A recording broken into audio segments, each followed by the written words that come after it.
man according as his work shall be. I am Alpha and Omega, the beginning and the end, the first and the last. May the Lord bless this word in our hearts in the name of Jesus.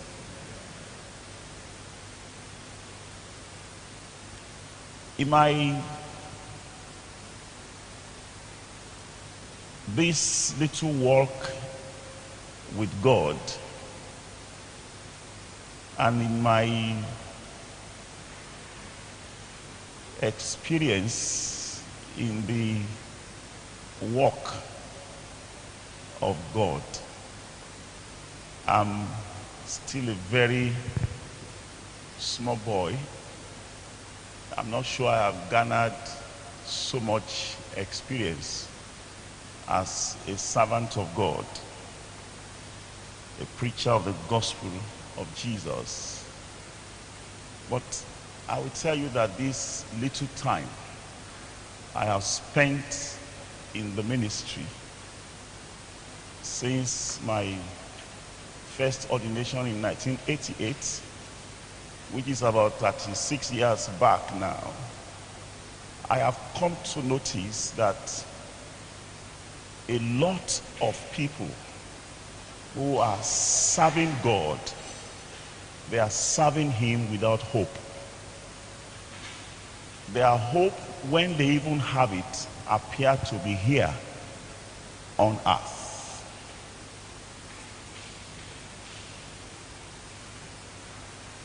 I'm not sure we're able to bring. God sometimes whispers some few things to my heart, and I try to trap them down by writing. So I have this book I titled Advancing God's Kingdom Through Professional Platforms. I mention it not because I want to advertise it, because as I studied through the scriptures, I realized that we make a mistake of thinking that only those who stand behind the pulpits are servants of God on full time, who are not doing any other thing. The medical doctor does not know that as a Christian is a full-time servant of God, serving in the clinic. The engineer does not know as a Christian that he is a servant of God, serving in that department full-time. The teacher does not know. He feels, look, I'm a teacher and that's what I do for a living, just to earn salary, feed his family, clothe himself, have a place to live, and that's all. It doesn't occur to us that we are servants of the Most High God. If you are a Christian, if you are a child of God, you are a full-time servant of God in a department. This is my department. And I was still speaking to one of my daughters in the faith recently, who is a medical doctor, a psychiatric doctor. And then she asked me a question, and I said, look, if I am in business, I will still be living the way I'm living. And I will still be doing exactly what I'm doing, yet in business. That is just a transfer. I study accountancy, and so I was trained as an accountant, as it were. So it was just a transfer from that department to the department where I am. As I checked through the scriptures, I found a woman like Dorcas or Tabitha, whichever one you want to use out of the two names, the same thing. In Joppa, this woman was a fashion designer, and I read about her. When she died, the widows that came bringing clothes, not clothes she bought, but clothes she made. That's how I got to know that she was a fashion designer. She made those clothes for those women. She had skill to sew. And she understood that she's a full-time servant of God. She deployed that skill to serve Jesus. As she clothed the governors, she's clothing the poor widows. And what she sewed for them is exactly what she will have sewn for the governor's wife. Very skillful, committed. And so at a point, she died. And Peter was close by, and they invited Peter to come. Now, they didn't invite Peter to come and raise Dorcas. No. They actually brought Peter in to conduct the funeral service. How do I know? Because they have washed the body. Once you wash the body of a dead person, you have already prepared that body for burial. I call it early conclusion that brings early confusion. A woman who was still going to live, the brethren concluded that she was gone. It's okay. So they brought in Peter. Now, I was comparing Peter. Two apostles were meeting.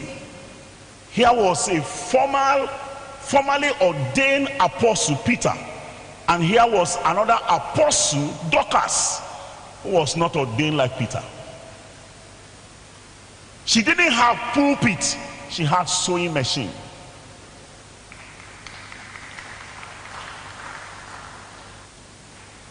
She didn't have an auditorium, she had a shop where she sews and used her life, used her shop as a platform to advance God's kingdom. Peter was incarcerated and he was locked up in the prison.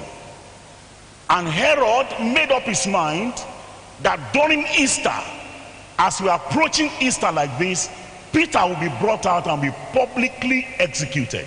He had executed James. It's called a political point. So he was so sure that this would be an additional point for him. Nobody was going to cry for Peter. But the brethren gathered and they began to pray. Now, I don't know the content of their prayers, but I have reason to think that as those widows were speaking about Dorcas, so the brethren in Jerusalem were speaking about Peter. Reason Peter must not die. That man understood why he was called. That man understood why God raised him. That man understood why he left fishing and to come to fishmen. He understood it. And he was not going to live for anything less than that. I was just coming from a meeting. I left here, I went to that meeting yesterday. And I was talking about if the trumpet does not make a certain sound, how can I be a man who does not make a clear sound in life and leave my generation confused? They don't know where I belong, what I live for. How? How can you be a businessman and people will not know that you are a Christian in business, a minister of God in business? I traverse this country, I travel everywhere preaching the gospel. I travel the roads everywhere, north, east, south, north, east, everywhere. I have gone preaching. Nigerian roads are terrible, and I wonder whether we have Christian engineers.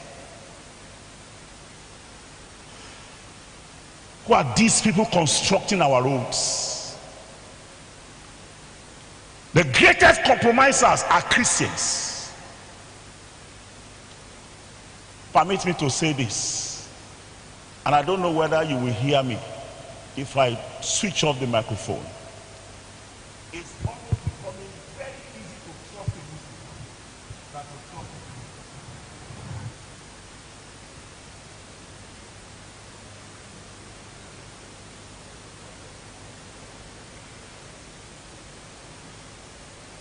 It makes me weep.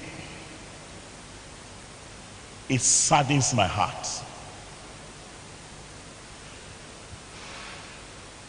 If anybody tells you lie, is a Christian.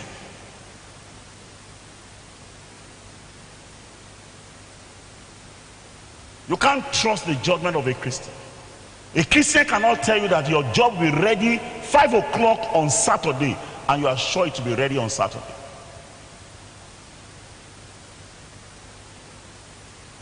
I don't know why children of my father have become dubious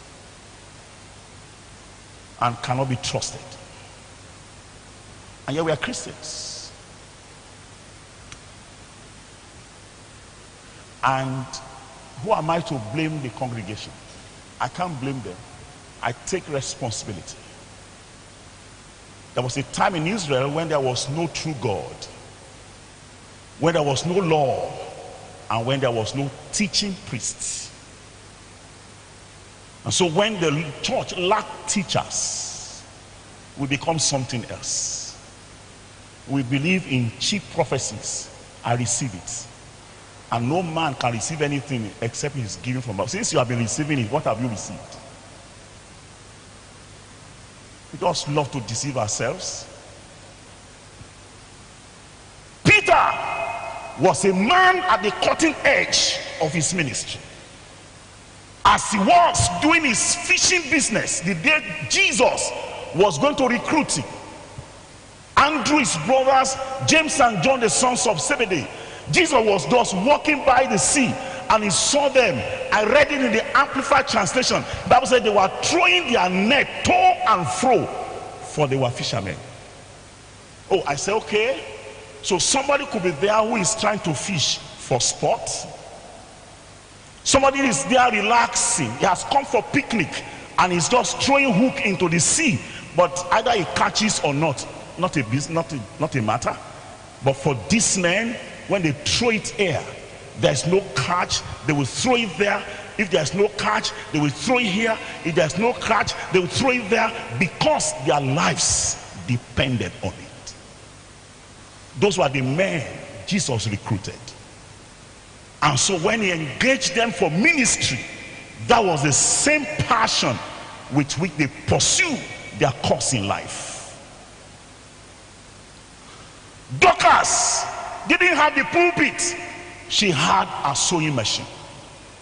And with her sewing machine, she was preaching the gospel of the kingdom with ardent zeal and focus. So when she died and Peter arrived for the commendation service, it was a Christian wake-up. The widows were coming with their testimonies and they were bringing clothes, outfits that Dorcas made for them. Peter said, this woman makes me here. They didn't have an apostle like me here. This was the apostle. She can't go now. Oh, Bible is so beautiful. Peter turned his face, I don't know to where, maybe to the wall. I read that he turned to the body eventually. He first turned to the Lord and he spoke to the Lord in prayer. And then he turned to the body. He said, Tabitha, arise. And she opened her eyes and sat up. Say, yes, you can go. Your faithfulness has spoken for you. Your commitment has spoken for you. Your loyalty to the kingdom matters has spoken. These clothes that this woman presented here, they were evidences of how you have spent and you have spent for this work. We can't allow you to go. Friends, because I am mixing